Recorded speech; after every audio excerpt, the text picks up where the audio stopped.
Hello everyone, welcome back to 333 News. Now, you're probably going, why the heck are we getting 333 News early? And I did address that in the thumbnail and the title of the video. We are doing 333 News like 4 days early this week around, so this video actually is going to have pretty much every explanation of why we're doing it early.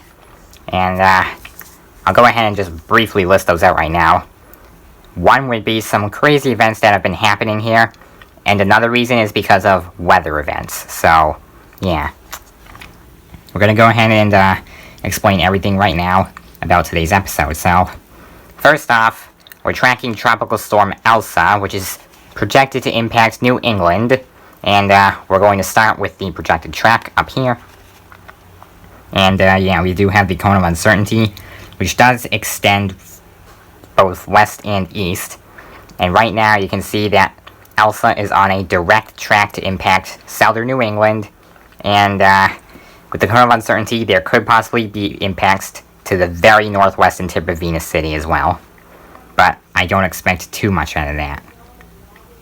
And we also see is that it will be at tropical storm status before and in the midst of landfall in New England, and once it moves out of the area, it will become an extratropical system and weaken, so it will start to deteriorate as it continues to move forwards beyond that. So we're going to get that off, and the next thing we're going to show is a chart with all of the wind gust potentials.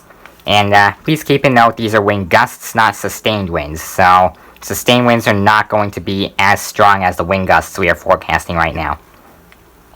So anywhere in those bright oranges, you're going to get around 30 to 40 mile per hour wind gusts at max.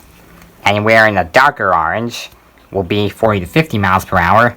Anywhere in the red, hopefully you'll be able to differentiate between the red and the orange, is 50 to 60 mile per hour wind gusts.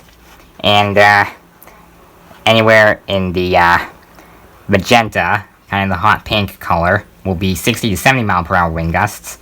And if you can kind of see that small little purple area, there is a dark purple area that we are labeling as well, if you can even see it, because it's not that great of an impact. Basically, it's only going to be where the storm's actually going to make landfall. That will be where we expect 70 to 80 mile per hour wind gusts at some points in time. So, there you are. And while most of these are happening within the New England area, you are going to be able to notice northwestern Venus City does have a small chance of some of these wind gusts as well. That is because, obviously, the eastern side of the storm is going to be the windier side because of the direction it's moving. That will explain why it doesn't expand as far west as it does east. And because of that, Venus City can see some of the wind impacts as well, even though Elsa's impacting New England. Alright, so final thing about Elsa. We're going to just show watches and warnings here. And what you'll see is a very small area of green on northwestern Venus City. That's where we have a tropical storm watch in place, because we're still watching to see if impacts could be brought to northwestern Venus City, which is basically just Ballastia and Photos Island. And the orange is where we have a tropical storm warning in place, because we are for sure going to get a tropical storm to impact New England. That's basically it for that. Now, we're going to go ahead and move on. There was a very weird phenomenon yesterday in which a real-life partial power outage struck our home. I will go ahead and show a video that Wario recorded during this weird partial power outage. Over to you, Wario.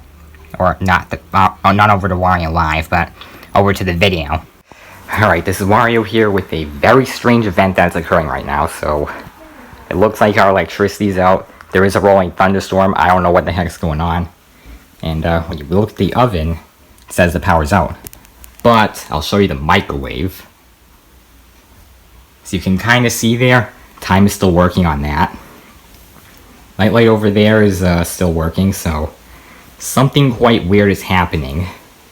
And my only explanation is, I've learned this from an Electro Boom video. They bring two phases to the kitchen in some houses. So my thinking is one phase is out, that would be the main phase, and the other is still on. This is Wario with a strange power outage. Alright, well, yeah. That was certainly interesting. Like, I've never seen that before.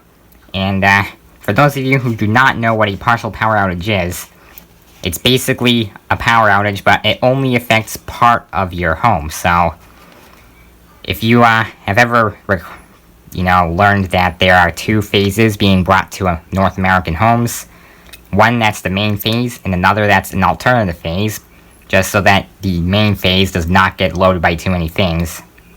What happens with a partial power outage is one of those phases goes out, but the other one remains online. So what happened is our main phase went out, and the secondary phase, which for some reason some of our lights are connected to and not just a few plugs in the kitchen, that one remained on. So we had to call and get that fixed. Do not worry, because it is fixed now. It was a very quick fix because it was just a loose connection outside, but yeah.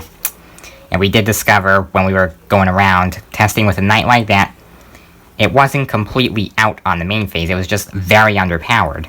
And the secondary phase, which several outlets throughout the apartment were on for some reason, was at full power. So that is the weird phenomenon called a partial power outage. That is on our video ideas list, so you are going to see a full video about partial power outages as a 3-3 episode sometime in the future, but we're definitely not going to be doing it in the near future, probably like in the later months of the year. But anyways, hoping you look forward to that.